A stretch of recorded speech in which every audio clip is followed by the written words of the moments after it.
ఇక phone tapping కేసులో నేడు సిట్ విచారణకు కేసీఆర్ హాజరు కానున్నారు. కాసేపట్లో ఎర్రవల్లి ఫామ్ హౌస్ నుండి హైదరాబాద్కు కేసీఆర్ రానున్నారు. నందినగర్ నివాసంలో బీఆర్ఎస్ ముఖ్య నేతలతో సమావేశం కానున్నారు. ఇక అక్కడే కేసీఆర్ను సిట్ అధికారులు విచారించనున్నారు. మరోవైపు తెలంగాణ వ్యాప్తంగా ఆందోళనలు చేయాలని చెప్పేసి బీఆర్ఎస్ పిలుపునిచ్చింది.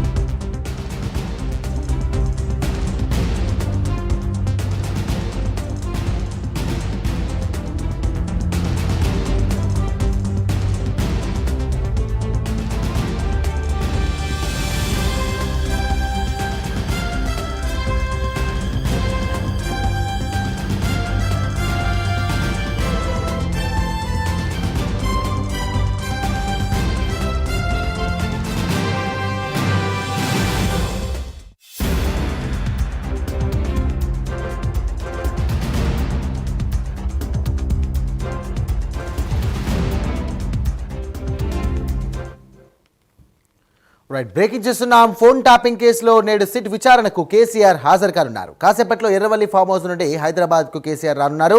నందినగర్ నివాసంలో బీఆర్ఎస్ ముఖ్య నేతలతో ఆయన సమావేశం కానున్నారు. ఇక అక్కడే కేసీఆర్ను కూడా సిట్ అధికారులు విచారించనున్నారు. మరోవైపు తెలంగాణ వ్యాప్తంగా బీఆర్ఎస్ పార్టీ ఆందోళనకు పిలుపునిచ్చింది.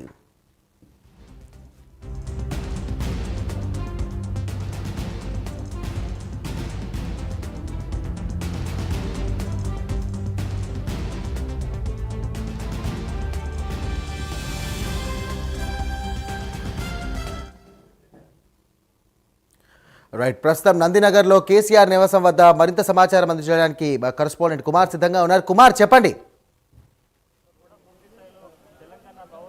Thank you Sairam. మొత్తానికి తెలంగాణలోనే సంచలనం సృష్టించిన ఫోన్ ట్యాపింగ్ కేసులోని ఈరోజు బీఆర్ఎస్ కీలక నేత అయిన కేసీఆర్ విచారణ అయితే కొనసాగనుంది.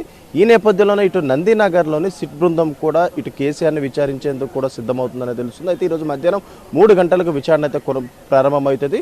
అయితే ముఖ్యంగా మరికొద్ది సేపట్లోని ఎర్రవెల్లి ఫామ్ హౌస్ నుండి కేసీఆర్ బయలుదేరుతారు. అయితే నందినగర్ నివాసానికి 11-11:30 మధ్యలో అయితే నందినగర్ నివాసానికి అయితే చేరుకుంటారు.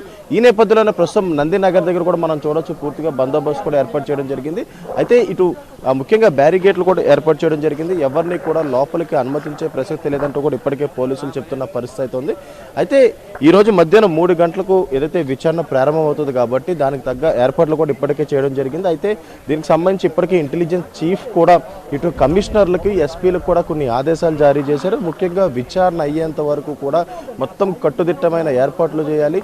ఇటు బీఆర్ఎస్ కూడా నిరసనలకు పిలుపునిచ్చిన నేపథ్యంలోని ఎలాంటి అవాంఛనీయ సంఘటనలు జరగకుండా ముందస్తు చర్యలు తీసుకోవాలంటూ కూడా ఇటు కమిషనర్లకి అలాగే ఎస్పీలకు కూడా ఇప్పటికే ఇంటెలిజెన్స్ చీఫ్ కూడా ఆర్డర్స్ అయితే పాస్ చేయడం జరిగింది.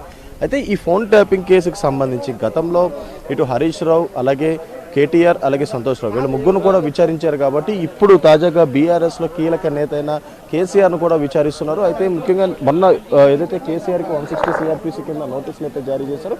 అయితే ఆ నోటీసులకు సంబంధించి కేసీఆర్ ఇటు సిట్ అధికారులు ఒక లేఖ కూడా రాయడం జరిగింది. తనకు మరొక డేట్ ఇవ్వాలంటూ కూడా లేఖ రాసిన నేపథ్యంలోని మొన్న ఏదైతే మరొక నోటీస్ కూడా ఇటు నందినగర్ నివాసానికి సిట్ అధికారులు అయితే అతికించారు. అయితే ముఖ్యంగా ఈ విచారణకు సంబంధించి అంటే ముఖ్యంగా గతంలో ఏదైతే ఇటు హరీష్ రావు, కేటీఆర్ వీళ్ళందరినీ విచారించారు కాబట్టి ఇప్పుడు కేసీఆర్ని అయితే విచారిస్తారు. అయితే ఈ కేసు ఇప్పుడు విచారణకు సంబంధించి చాలా కీలక దశలో ఈ కేసు ఉంది కాబట్టి ఇటు కేసీఆర్ విచారణ అనేది చాలా ఇంపార్టెంట్ అనే చెప్పొచ్చు. అయితే ఈరోజు మధ్యాహ్నం 3 గంటలకి ఏదైతే విచారణ ప్రారంభమవుతుంది కాబట్టి దానికి సంబంధించి అయితే ఏం జరుగుతుంది, అయితే విచారణలోనే ఏమేమి ప్రశ్నలు అడుగుతారు, అసలు అంటే ఫోన్ ట్యాపింగ్ సంబంధించి గత 10 ఏళ్లలో ఉన్న సమయంలోని ఫోన్ ట్యాపింగ్కి అలాగే బీఆర్ఎస్కి ఎటువంటి సంబంధాలు ఉన్నాయి, అలాగే కేటీఆర్ అంటే హరీష్ రావు ఇటు సంతోష్ రావు వీళ్ళు ముగ్గురిని విచారించారు. కాబట్టి ముఖ్యంగా ఈ కేసులోని రాధాకిషన్ రావు టాస్క్ ఫోర్స్ డీసీపీగా పనిచేసిన రాధాకిషన్ రావు ఇచ్చిన స్టేట్మెంట్ ఆధారంగానే కేసీఆర్కు నోటీసులు అయితే జారీ చేశారు.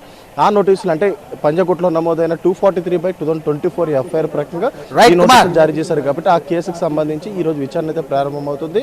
Yes Sairam. Right Kumar, thank you.